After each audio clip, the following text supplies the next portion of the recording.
UN 영어뉴스 War in Ukraine is the counteroffensive making progress.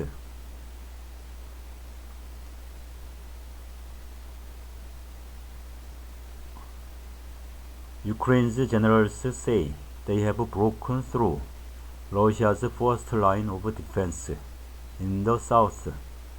We've assessed how far Ukrainian forces have really progressed and what signs there are of further breakthroughs along the front line. Areas of control in Ukraine.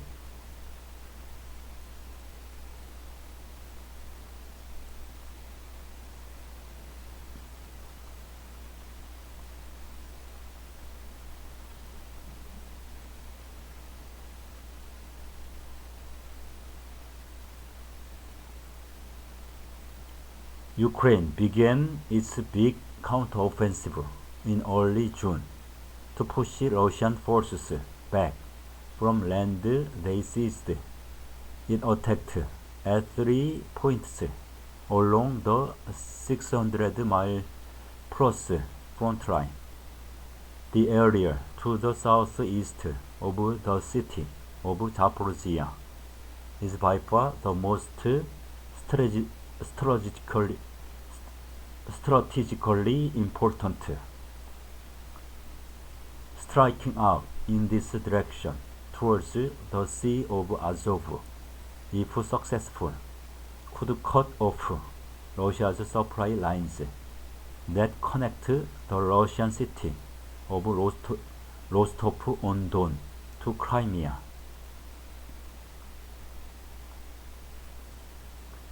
There hasn't been much progress on this front, except for the area around the villages of Robotine and Verbov in the Zaporizhia region, as seen highlighted in purple in the map above.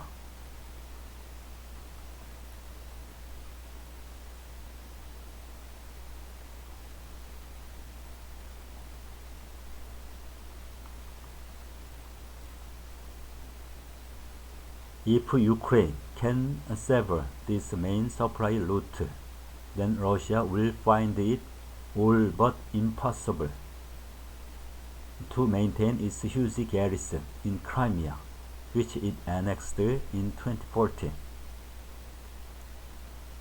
Despite significant obstacles, there are now confirmed sightings of Ukrainian troops breaching Russia's defensive structures along the southern front. We have verified 9 social media videos along the front line near Verbov. Verified video along the southern front line.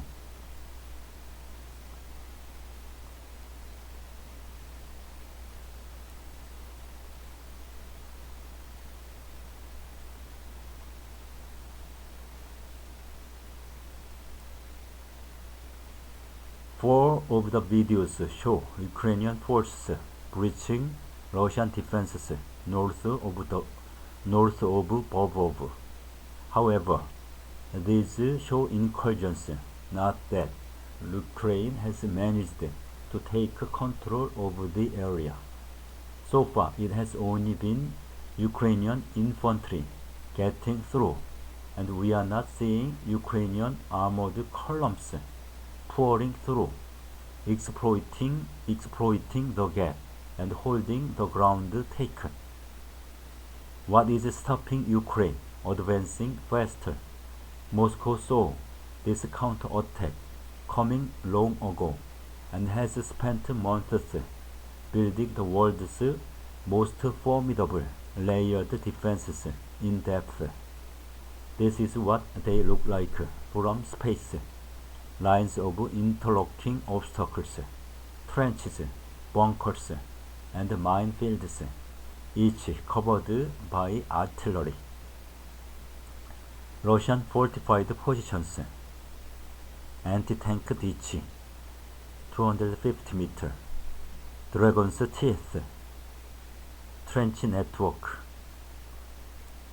artillery positions. Vast minefields have slowed the Ukrainian advance. These minefields are intensely packed. In some places, up to 5 mines laid in a square meter. Fields near Bobov, scarred by craters. Drag the slider to see how the fighting has transformed these fields.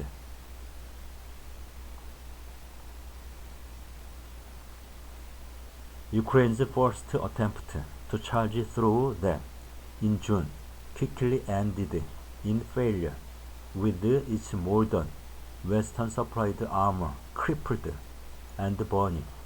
Ukrainian infantry came similarly unstuck, taking horrific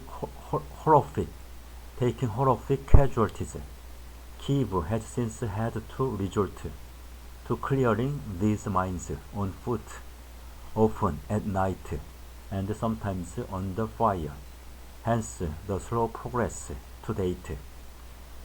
Ukraine's tanks and armored vehicles are vulnerable to Russia's mines, drones, and anti-tank missiles, like in this video, analyzed by BBC Verify, which shows a British-supplied Challenger 2 tank that got hit near Robotyne.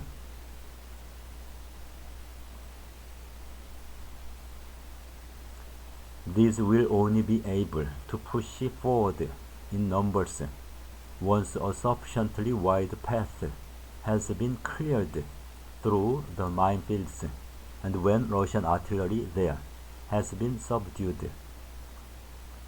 What next for Ukraine's counteroffensive? The problem that the Ukrainians have now, says Dr. Marina Miron at King's College London War Studies Department, is to get an opening big enough to get more troops in. Meanwhile, Russia has been moving in reinforcements, and this battlefront is dynamic, is moving, and Russia could still reverse Ukraine's gains. We've geolocated a Russian drone video which backs up reports that its elite airborne forces, the VDV, have deployed close to the town of Bobov, a move aimed at plugging any gaps created by Ukraine's counteroffensive. Ukrainian forces continue to face resistance from Russian forces on the battlefield, says Katerina Stepanenko, Russia analyst at the London-based think tank RUSI. Alongside artillery fire, drone strikes, and Russian defensive structures, Russian forces are also extensively using electronic warfare measures that aim to impede Ukrainian signals and drone usage. Ukraine has barely progressed more than 10% of the way to the coast, but the reality is much more nuanced than that. Ukrainian troops near the village of Robotyne on the southern front line.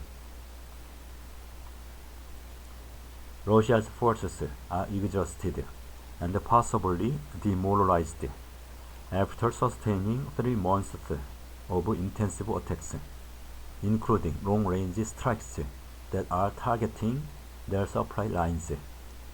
If Ukraine can break through the remaining Russian defenses and reach as far as the town of Tokmak, then this would bring Russia's rail and road supply routes for Crimea within range of its artillery. If they can do that, then this counteroffensive can be judged a qualified success. It may not end the war, which is likely to drag on well into 2024, and perhaps longer, but it would seriously undermine Moscow's war effort and put Ukraine in a strong position for when peace talks eventually begin. But for Kyiv, the clock is ticking. The rainy season will arrive within weeks, turning the roads to mud and hindering further advances. Beyond that lies the uncertainty of the U.S. presidential elections, where a Republican victory could see U.S. military support for Ukraine dramatically slashed. President Putin knows he needs to tough it out until then. The Ukrainians know they have got to make this counteroffensive succeed.